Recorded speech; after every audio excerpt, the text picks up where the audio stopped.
AskReddit by Reddit My Diary. What is your deepest darkest secret? If you ever need help, then please know that there are many qualified people who would like to help you. https://findahilpline.com/i/IASP global. http://www.befrienders.org global. https://988lifeline.org/chat United States. https://www.samaritans.org/how-we-can-help/contact-samaritan United Kingdom. https://www.lifeline.org.au/get-help Australia. There are crisis services worldwide that are trained to provide support. They are designed to give temporary relief from feelings that are overwhelming you and can help you get through a tough hour-night week. Chat services, as well as phone numbers, are available on these sites. Just as you would see a doctor when you are sick, you deserve to take care of your mental health. My grandfather stole a red pepper shaker from an Italian restaurant many years ago. The year after he passed, we went to the same restaurant. In honor of him, I stole a Parmesan shaker for a matching pair. R.I.P. Grandpa. By the time I graduated from college, I had stolen entire meal place settings, plates, bowls, cups, coffee mugs, saucers, utensils, and even a napkin holder from my school's cafeteria so that my friends and I could host dinner parties in our dormitory. I once ate a party platter of delicious tropical fruit during a tour in Honduras and blamed it on monkeys. As a Honduran I'ma take a guess and say fruit was lichis, a capuchin monkey, and it happened in Rotan. I couldn't pick up the pieces after my divorce. Would go weeks without showering or brushing my teeth. I found my baby blanket from my youth in a trunk and wrapped it around myself that night. Best sleep I had had in years. I keep it in my bed since then. I am a 42-year-old man. Compared to drugs, alcohol or a hooker, the blanket is a lot better for your health, and cheaper. I farted so bad and smelly once they had to evacuate my Spanish class to search for a gas leak. I had horrible silent but deadly ones in French class once. It was awful, but my stomach was so upset, and I know if I acknowledged it at all I would never live it down. The teacher lost it and started nearly crying and chastising whoever is doing that, and saying you are sick and badly need to go to the doctor because this isn't normal. So I buckled down and didn't reveal it even worse. My dad had a pot pipe made of wood in the garage. I used to smoke out of it all the time because he didn't realize I knew it was there. Anyway, I didn't have a lighter one day and I used a blowtorch in the garage to smoke out of it, completely destroyed the pipe. About 15 years later, my dad tells me about how he lost this pipe he made in his shop class in the 70s. Whoops. HA. Reminds me that my mom had a pipe hanging on her wall. She had a couple Native American decorations and one day my brother just took it off the wall and we smoked weed out of it. He'd apparently been doing that for some time. Mayo. Deleted. Same many years ago. Got fired, was completely my fault, and quickly found a new job and just passed it off like I changed jobs. I never ever told my mother I got fired. My fiancé and partner of almost 8 years broke up with me a few months ago. I've realized I was so emotionally dependent on him that I don't know how to exist as my own person. I have suicidal thoughts sometimes from the stress pain of not being able to be with him. No one really gets it. I genuinely think I will never love anyone as much as I love him, and I'm scared I'll end up alone for the rest of my life. Edit. Wow. Thanks to everyone for leaving such sweet and inspiring comments. I am in an intensive therapy program right now, and have told others, including professionals, about the concerning thoughts and am being helped with those. It really does make a difference knowing that so many others have been through the same thing and have made it out okay on the other side, and for some of you, even better on the other side. I know it feels terrible, but it won't always be that way.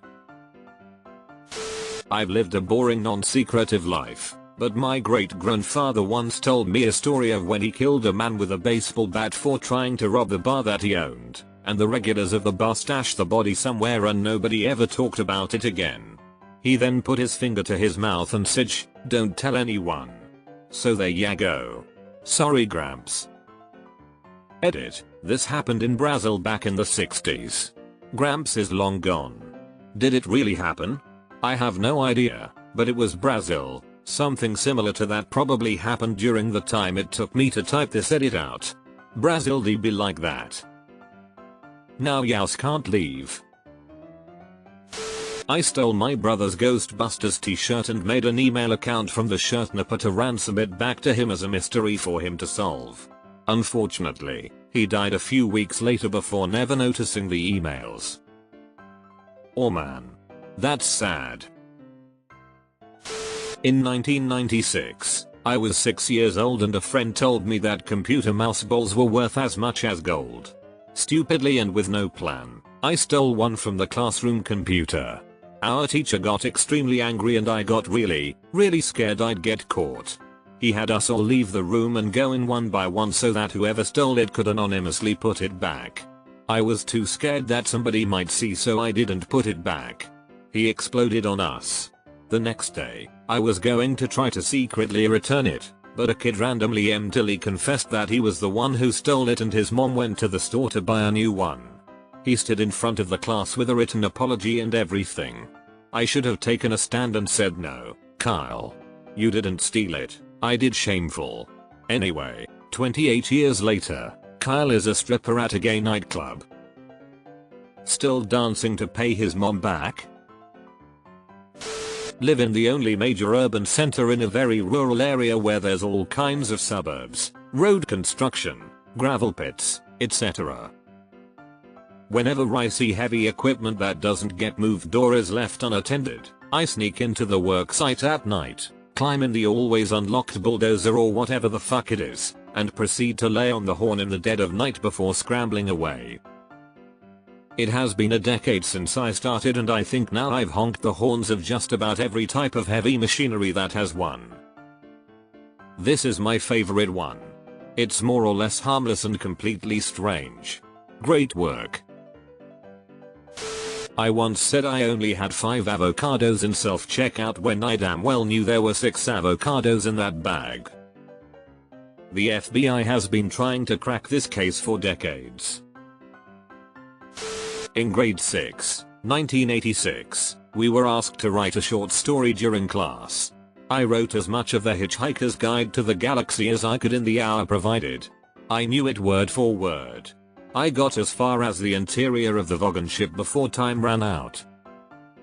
A few years ago a student showed me a poem he'd just written for an assignment, then was shocked I'd not only heard of Tupac but recognized his lyrics.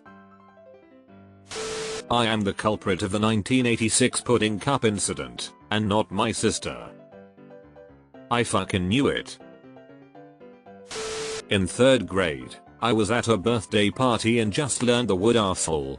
I was showing the other kids how to use it in a sentence and called this kid Cody an asshole as an example. Apparently he told his mom that I called him an asshole, and then his mom goes and tells all the other parents, and even my 3rd grade teacher, I was a foul-mouthed kid who called people asshole. It became a whole thing with multiple parent meetings and phone calls for what felt like a whole week. The birthday boy, Freddie, finally came forward and vouched for me and said I never called anyone an asshole and that I was the nicest at the party. Anyway, I feel like I got away scot-free and Cody was, indeed, an asshole snitch. I had a similar thing happen to me. Around the same age, I was at daycare and my friend showed me how to shoot the bird. I asked my friend what it meant but she didn't know, she only knew what the gesture looked like. So I went to our teacher and flipped her off and asked her what it meant, and she put me in timeout until my parents picked me up. As a teenager in the 90s, my house yard was always getting toilet papered and egged. Somehow it was my fault and my parents would be pissed at me and make me clean it up every weekend. I found out the asshole who was doing it and took a big nasty shit in a plastic bag and put it in his mailbox. All the shit stopped immediately after that. Not my proudest moment, but I think it got my point across. When I was 12 I saw my dad's hand camcorder in their room and I was curious, so I tried to play what's on it. Holy shit, it was a sex video. I was so innocent back then, it was my first time seeing stuff like that. But that was not the worst part. The thing was with who I saw on the video. It was my dad fucking other woman and not my mom, but our maid. I was so shocked I didn't even know how to process that. Then I turned off the cam and went downstairs. After a few hours, my dad called me and asked if I tinkered his camcorder, and of course, out of fear, I said I did not. He cannot also ask me for more info since he was cheating with other women.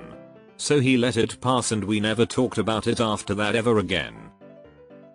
Until now, I never told a soul about what I saw that moment. Capital T.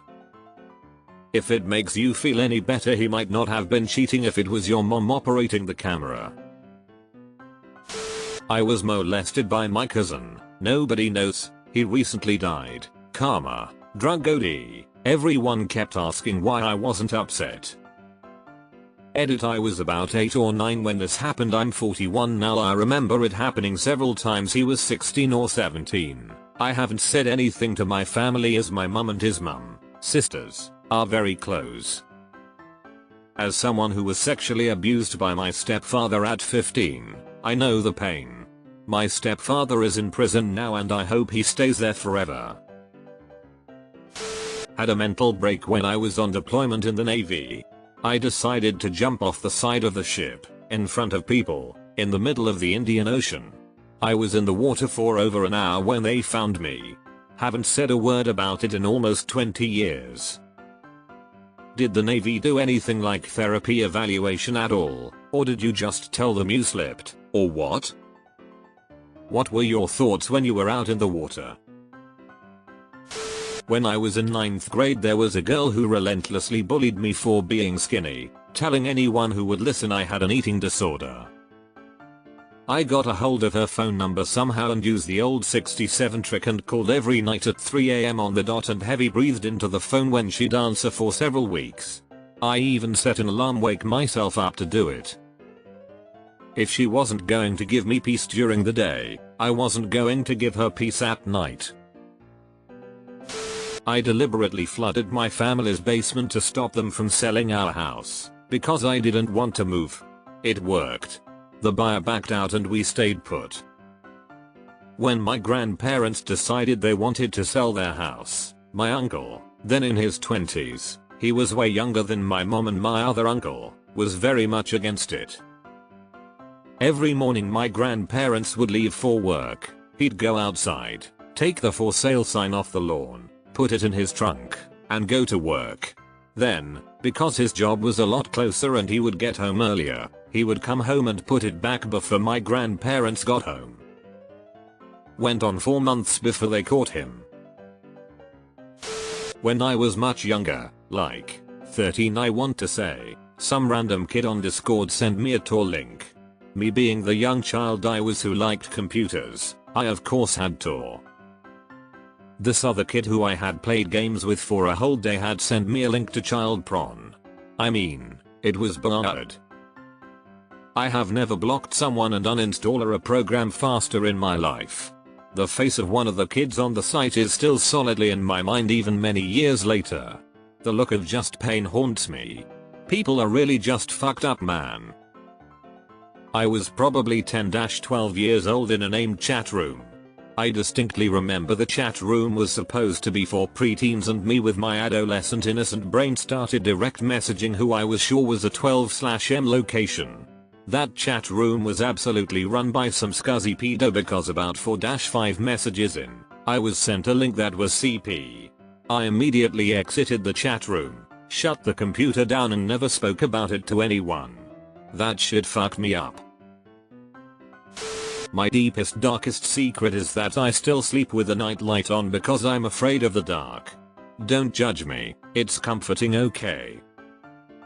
I love a good nightlight. I hate the pitch black dark. I need to be able to see something. Sometimes I'll take the better looking half and give the shit one to my husband. He knows and he's okay with it because he loves you.